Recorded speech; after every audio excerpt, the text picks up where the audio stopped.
Hi there, my name's Sue and I'm the Director of Education and Product Development here at ALPS. Thanks for watching this video. I just wanted the opportunity to talk through some of the implications of the Progress 8 release with you, just so that you can hear it from my mouth, so to speak. Alright, I'm going to start with the 2019. So what we've done is we've done quite an extensive bit of testing on your 2019 exam grade points and the published DFE 2019 outcomes, because clearly that's the last opportunity that we had to match those two up.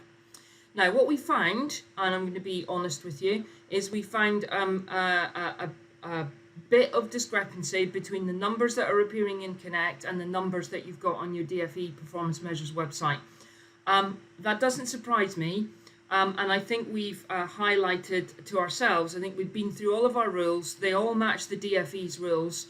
I don't think we're missing anything, so all of my assumptions then bring me back to kind of one of three things that I'd like you to check if you're looking to marry up those two numbers. Now, 2019 was a long time ago, and also a pandemic hadn't happened before then, so I completely get that you might not want to go back and do this, but let me just run you through some of the findings that we feel we should impart to you so that you could go ahead and check.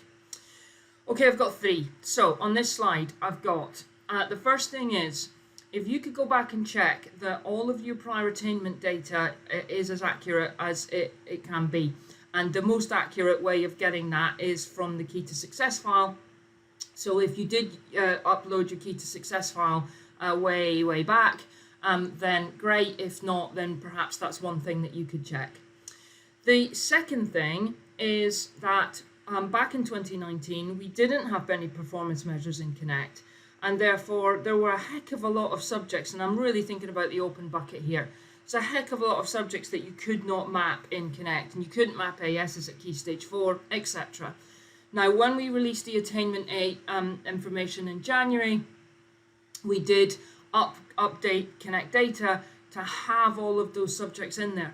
And so the second thing that you might want to look at is, have you got any subjects missing? They're all mappable. They may not have benchmarks. They're likely not to, or thermometers at this point in time. It's not to say they're never going to, but do go back and map some of these subjects. The biggest discrepancy is in the open bucket, so that's what leads me to that conclusion. The third one is there is potentially a discrepancy between first and best entries, and so obviously you're looking at first entries and your grade point might contain best, so it's just another thing to consider. The thing I missed from the top bullet point is just make sure all of your students are in there as well. So those are the implications from the 2019 results.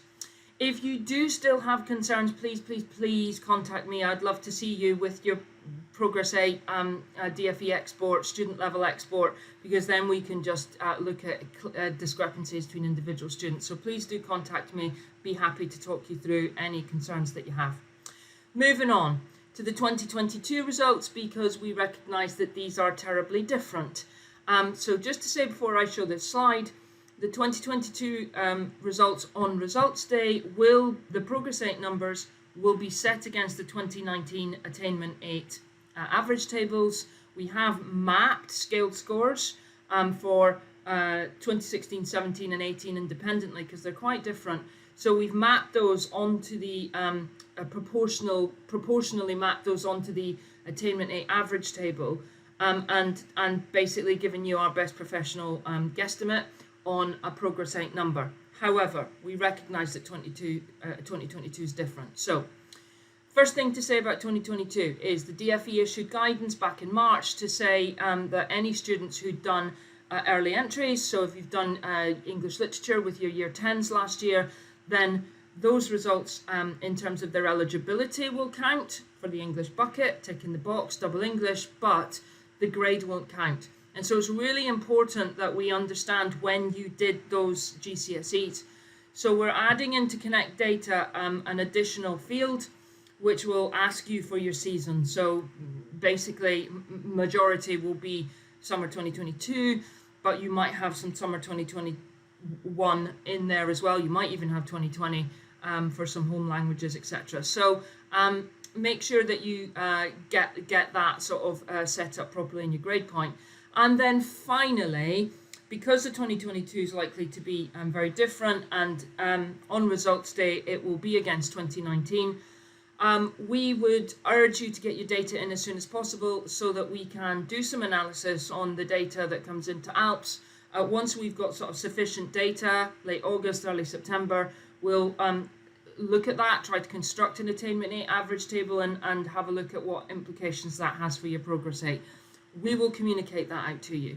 So watch this space for that, and so it might be that your progress rate data is different at different points in the early autumn. When we get the national data from the DFE, we'll look at that again and then communicate out again. So I hope that's all clear. Sorry, it's a bit of a long video, but I really just want to make sure that you've got all of that information, and sometimes reading it, it's more helpful to look at a video. All right, thanks now, and do have a really lovely summer holiday, won't you? Deserve it.